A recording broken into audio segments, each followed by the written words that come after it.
Tu ne peux pas te forcer à être saint. C'est la grâce de Dieu. Amen. Est-ce que quelqu'un me saisit bien? C'est la grâce. Donc Dieu te sauve par sa grâce. Il fait son priage. Allons-y. Okay. Et ce qu'il a connu d'avance, avant la fondation du monde, nous avons parlé ça mercredi passé. Nous aussi, nous avions parlé de ça. Alors il dit, nous sommes représentés Dieu. Comment il était Elohim. Vous rappelez, non? Comment il existait par lui-même. Comment il voulait être sauvé. Alors qu'il n'y avait rien pour sauver. Comment il est devenu Jéhovah. Vous vous rappelez, non? Et comment il a créé ses enfants. Mais il voulait être sauvé. Pour être sauvé, il avait fallu qu'il y ait un péché. Il savait que qu'il sera un pécheur et je vais encore lui sauver. Alors, c'est l'idée que le prophète parle là. Mais à lui, il y avait la paternité à l'ancien. Et tout ça, ça existait. Alors, je paragraphe 55. Ils ont quelque chose d'important. Il dit,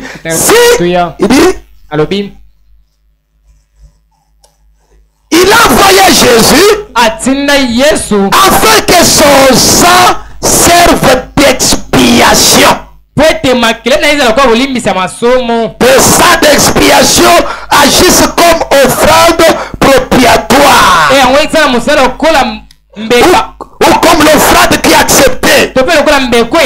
Comme une purification. Vous voyez le but pour lequel Jésus est venu? C'est parce que vous étiez impurs. Maintenant, sa vie qui a été offerte était comme l'offrande de purification. C'est le prophète dit. Pas seulement une fois, à une réveil. Une réunion de réveil, mais il est toujours vivant pour intercéder.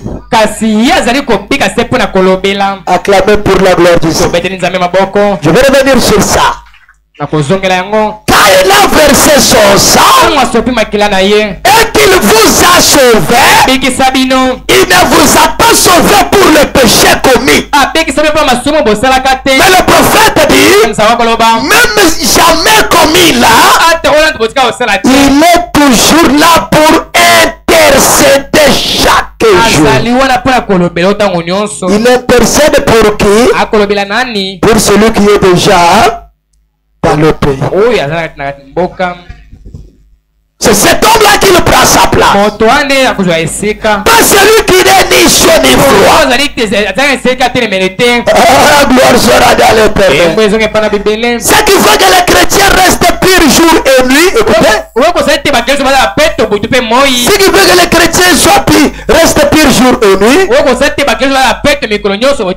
Il dit, il y a le sang de Jésus-Christ qui fait que nous sommes acceptés par toi. Donc en d'autres termes, le beauté de l'éternel se renouvelle dans ta vie. Tu dors, tu te réveilles, il te purifie.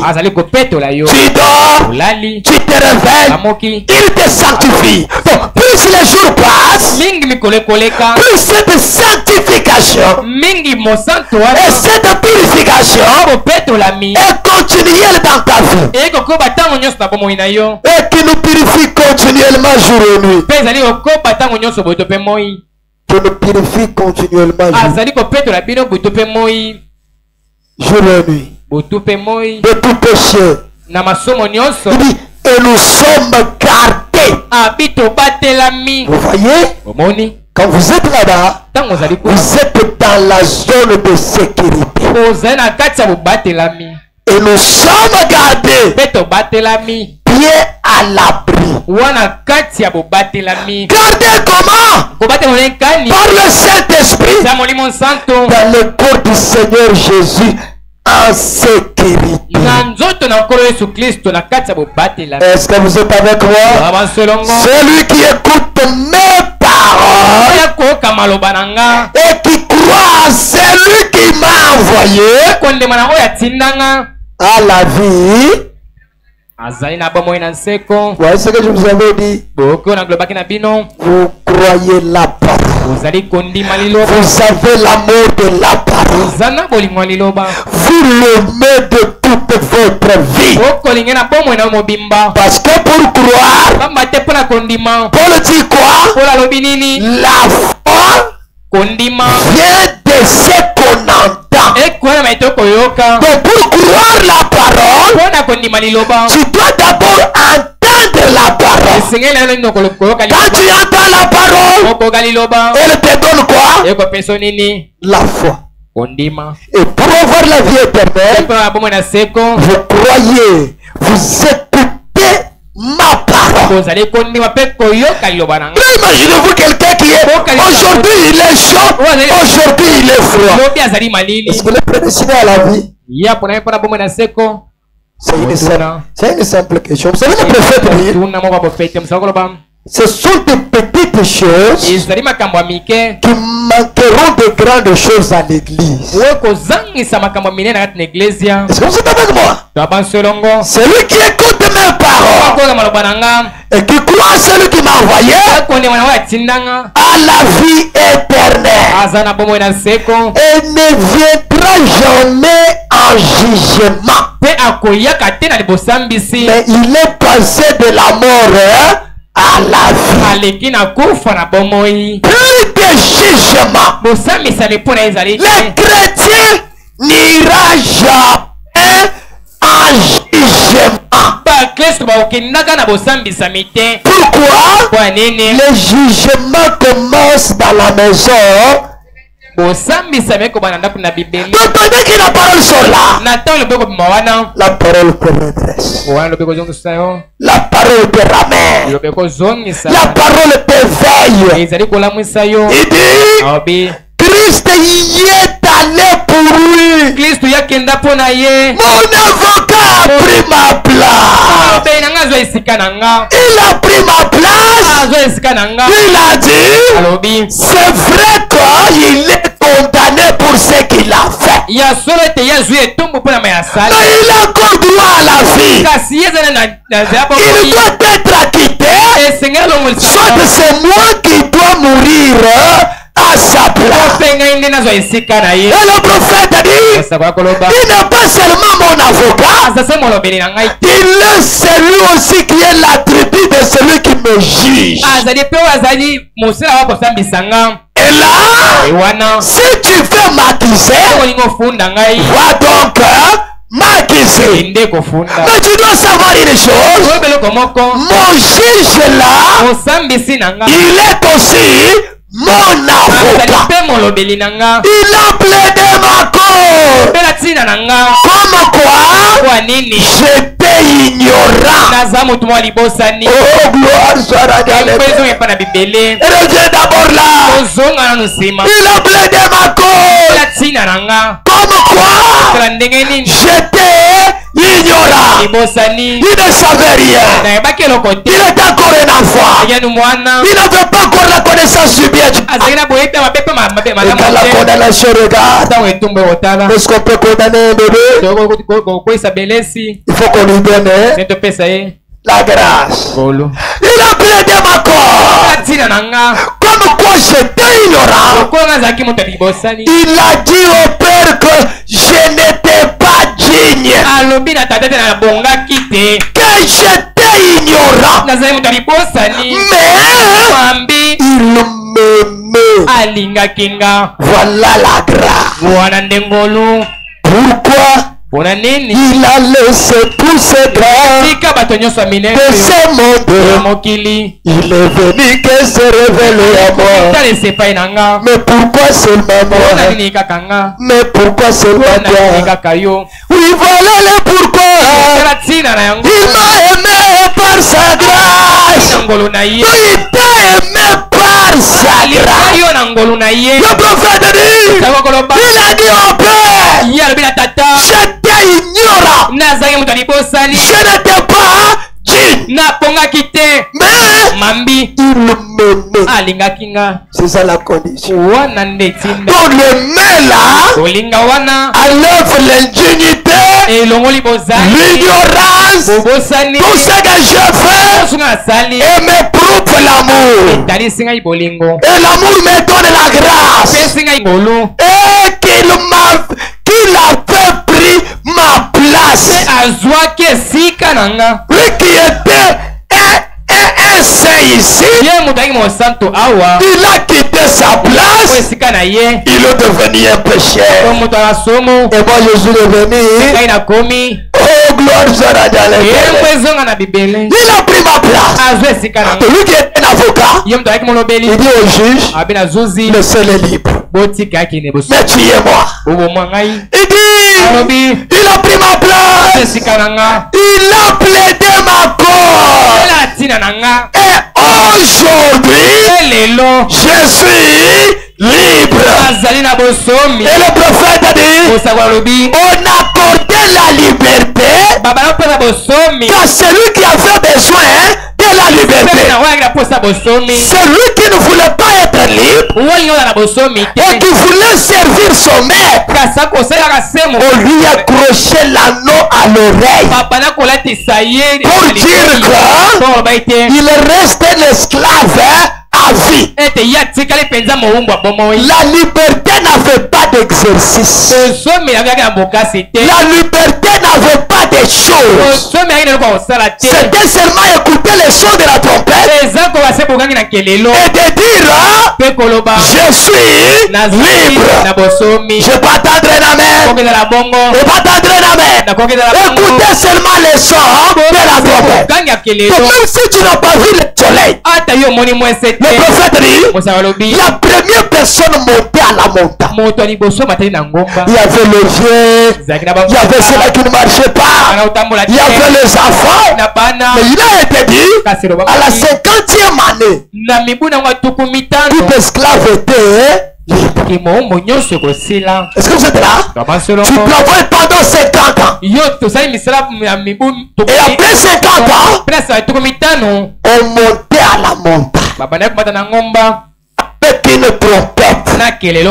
Est-ce que vous êtes avec moi? Et on attendait le lever du soleil. Et celui qui était au sommet là-bas, il attendait le lever du soleil. Quand il voyait le soleil se lever,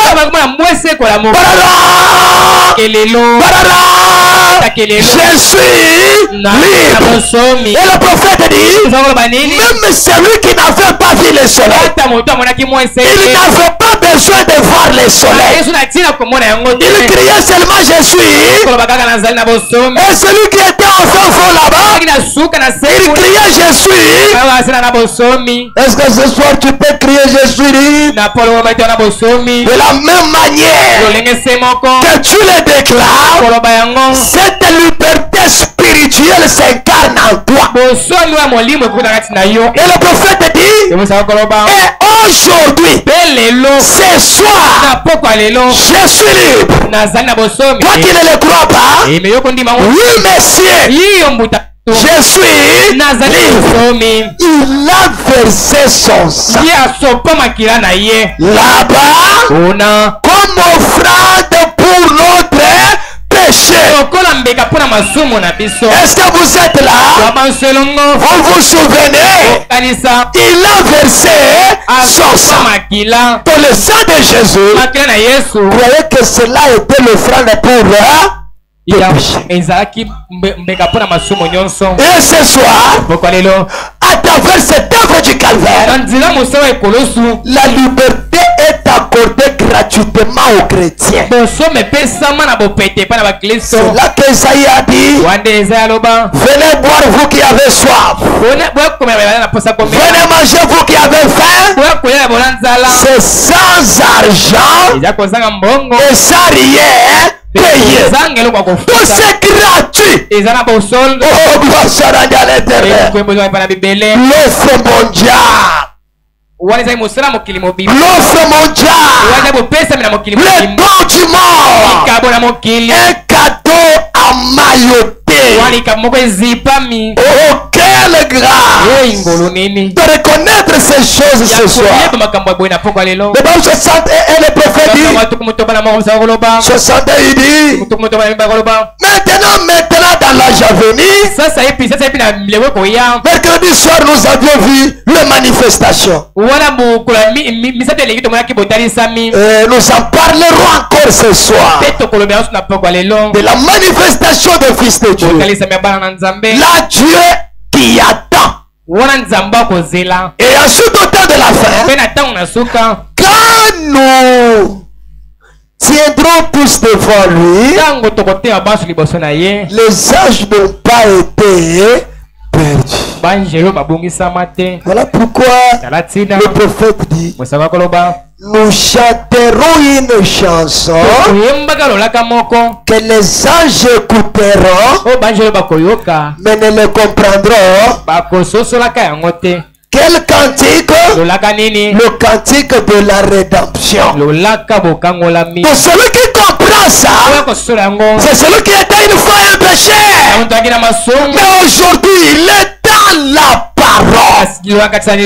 Il sait c'est que la rédemption. Les anges ne le comprendront pas parce qu'ils n'ont jamais été perdus. Mais moi, j'étais comme un oiseau dans une prison. Mais une fois écouté le message, la porte s'est ouverte. Je vis de nouveau le soleil. Moi qui étais carcéré dans le ténèbre, mais je peux voir le soleil et crier comme Bartimée. Je vois. Qu'est-ce que je vois? Je vois la lumière de mon jour. Le même soleil qui s'est levé le matin là-bas en Israël, c'est le même soleil qui se lève le soir. Le même Jésus-Christ. Parce qu'il a été dit, ceux qui croiront dans le Fils, c'est ceux qui auront la vie. Et le Fils de l'homme, c'est la parole. Allons-y frère. Ils ne sauront pas apprécier les bénédictions comme nous.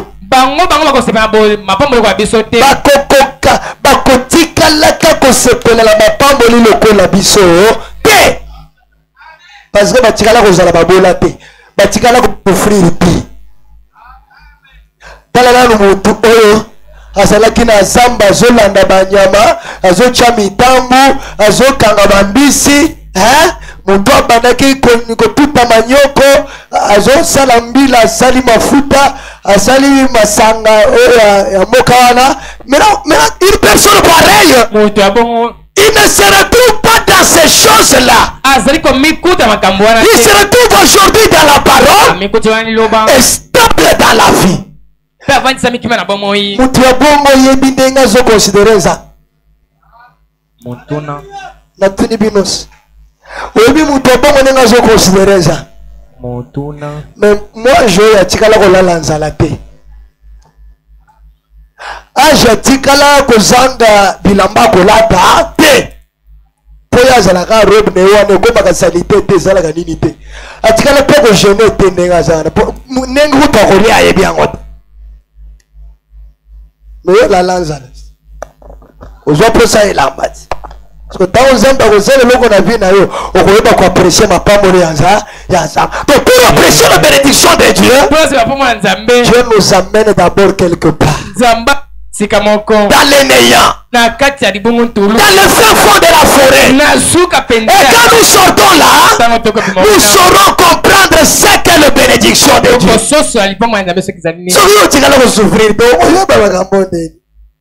Allons-y, frère. Il dit, mais moi, retourne-moi. J'ai vu moi quelque part. Retourne là.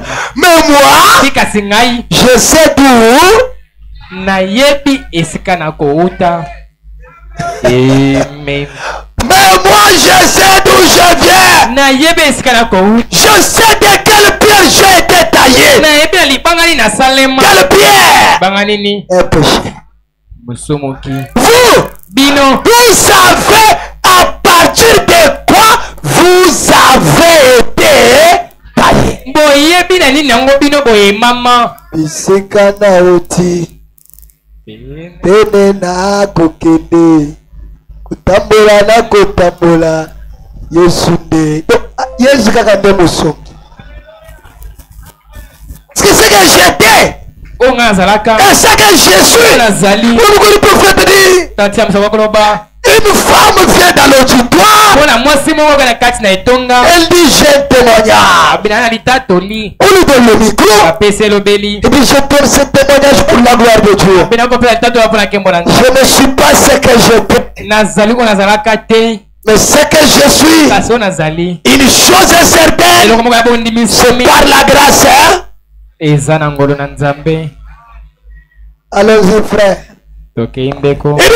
Alors une fois retrouvé,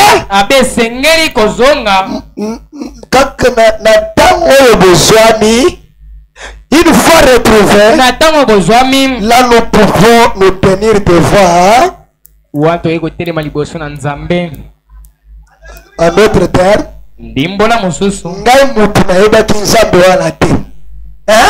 Monté à la maison, mais nous colocons na besoin mais pas ensemble. Na hôtel malibesha nani? Tele besha nzambe na hôtel mandenge nini na koyoka lilobana. Donc mukolata moko na kotikala ka koyoka mabe liloba nzambe te. Pona nini? Pona ebi bisika na sali nini? Na uti. Na ebi o liloba sali pona ngai. So yo muto budagana de liloba. Est-ce que le message est le coup? Montuna. Hein? Yango brana malobi tozo tangisa ngo pokoye babisika a ozali. Penani oza. Pe lolenge nini ozali. Umuto ebiki sabi bongo. Akotele maliboso ensemble. Oui. À côté de Mangui, c'est pas le bon. Zengedeke pendant moyen on dit que c'est ça té. Appelle Mingui.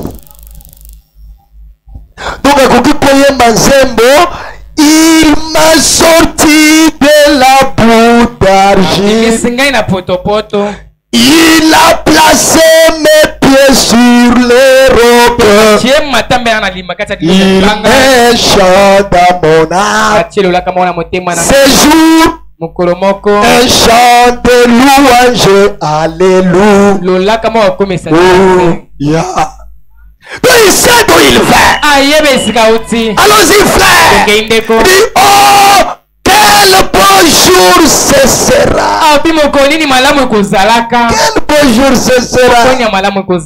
Quand je serai plus sur cette terre. Quel beau jour. Il a déjà l'assurance qu'il ne sera pas sur la terre. Pourquoi? Il sait où il était et où il est.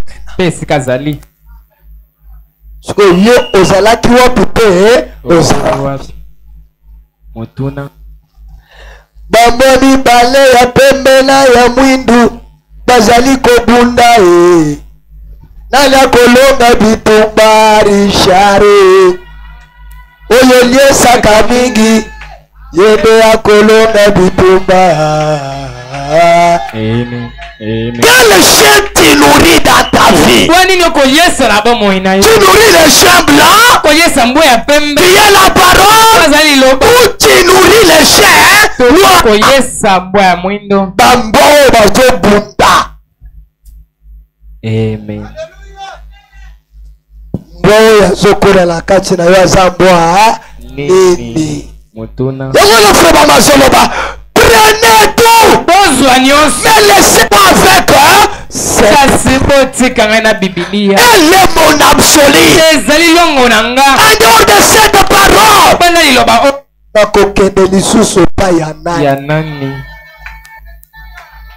natango bato nayebi motuya na ngai mpe mezamba ayebi motuya na ngai. Natango bato bazotala mopanzi bazotambola na nzela me ye azwi elongi na ye atie epa na ngai. Quelle grâce! Oh, prenez tous mes frères. Et ce soir, tu sauras quel chien tu es en train de nourrir.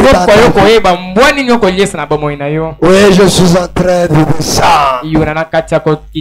Ah, je me sens bien. Je ne sais pas si tu te sens comme moi.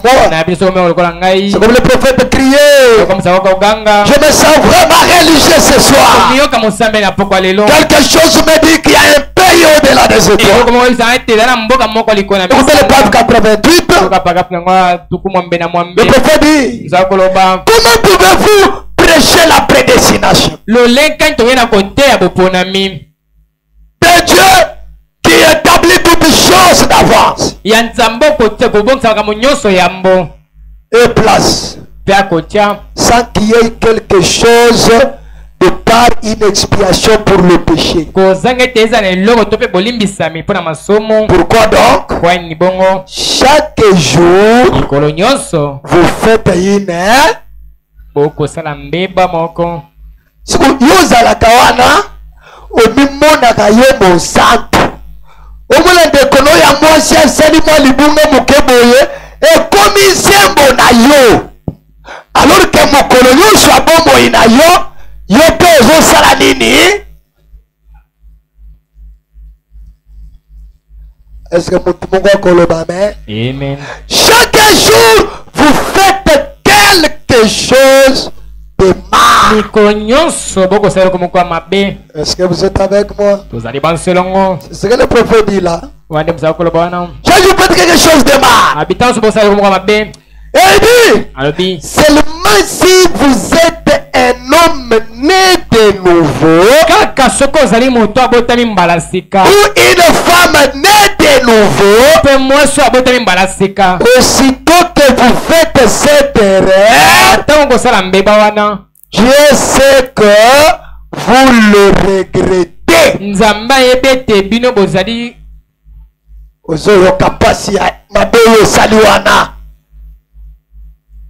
Vous regrettez ma béouane.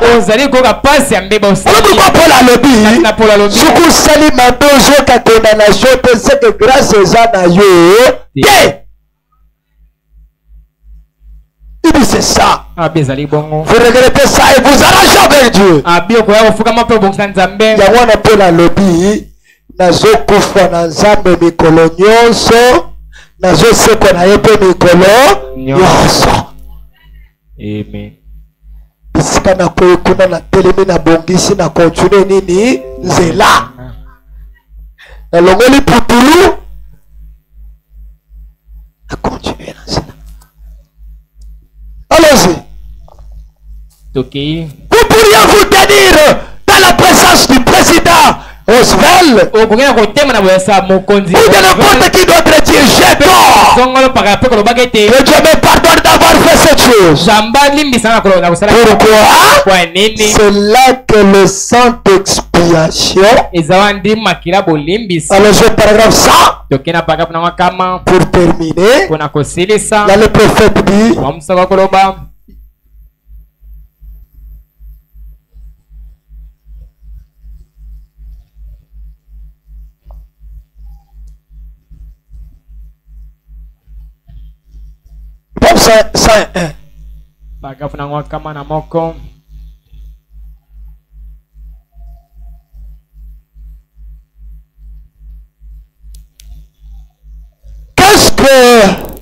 qu'est-ce qui vous dit que le vendeur d'alcool là-bas n'est pas prédestiné à la vie? Qu'est-ce qui vous dit que la prostituée là-bas, à qui vous ne voulez pas adresser la parole, qu'est-ce qui vous dit que qu'une petite poignée de main et une invitation de venir à l'église ne ferait pas d'elle une sainte de Dieu?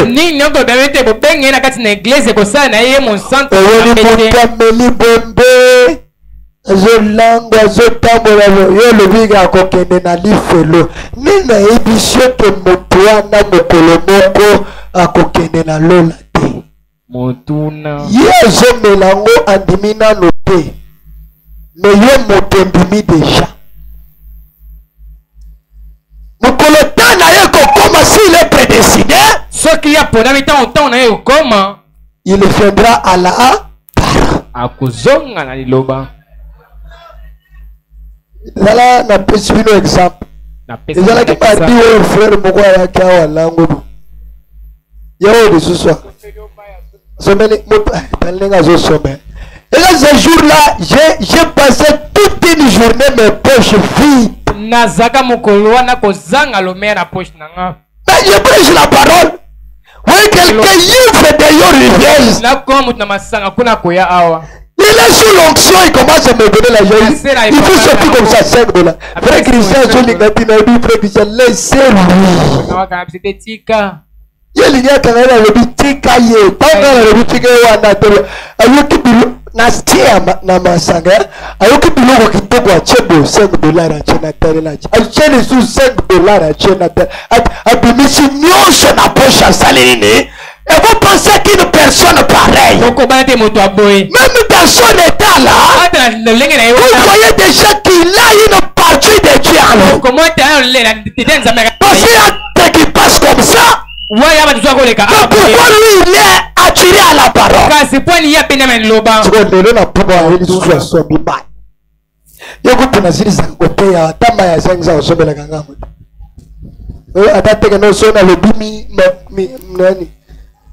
Natoki. Acclamez pour la gloire du Seigneur. Il est allé.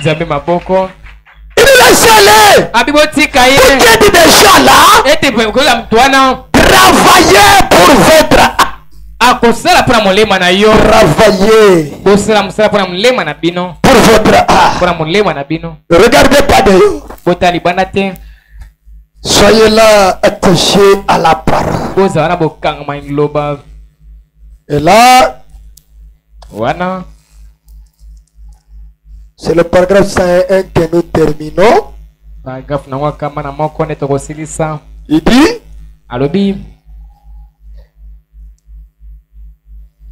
qu'est-ce qu'il vous dit? Qu'elle n'est pas une.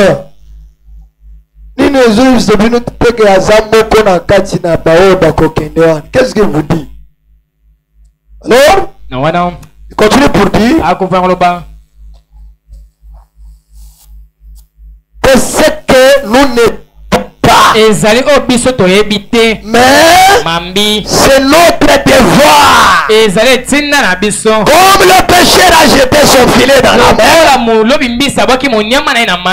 qu'il en a retiré, il en a ramassé des grenouilles, il en a ramassé des grenouilles, des poissons, des lézards, des araignées d'eau et tout le reste. Mais il y en avait là-dedans qui étaient des poissons.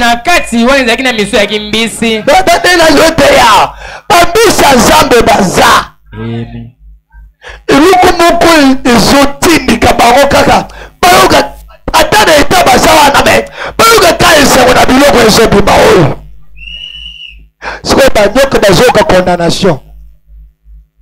Mais moi, les hommes, je le vois. Ah, ma qu'il est ce panaki. Il y en avait là qui étaient des poissons. Il y en avait là qui étaient des poissons. Il Il ne savait pas. Tout ce qu'il a fait, c'est de tirer le filet. Tout ce que moi je fais aussi, c'est de prêcher la parole. Quand je prêche la parole, le poisson s'identifieront à la parole.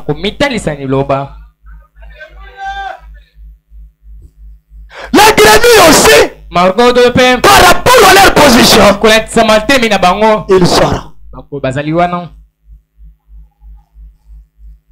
Ah, c'est comme un frère est en train de me dire. Pasteur, quand vous parliez sur Samson, je me voyais vraiment moi. Je sentais que quelque chose c'est à moi. C'est vrai que je m'étais égaré totalement. Mais depuis ces jours-là, quelque chose. Et même quand vous regardez là, vous voyez que l'amour de la parole s'est infiltré dans la personne. Je sauve une seule fois.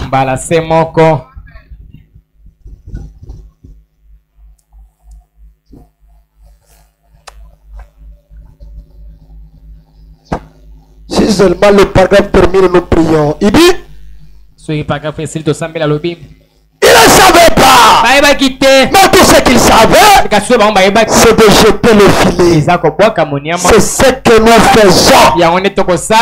Observez pas. Nous prêchons la parole. C'est Dieu lui-même qui nous parle dans nos cœurs par rapport à cette parole. Tu sais d'où tu étais. Oyebi esika ozalaki, oyebi pe esika oza. Ozo sentir que non. Puis, par exemple, la nyata makolo na esika oyo, usote na ndima liloba oyo, eloko moko boye, ekota na kati na ngai. Amen. Nazana taba ya koyebisanga ke ere ya koyoka liloba nzambe ekoki mpona kende te. Le Saint-Esprit à moi là, il sonne dans mon cœur chaque fois. Il sonne dans mon cœur. Il me réveille. Il me pousse à la prière. Il me mène à aimer mes frères et sœurs.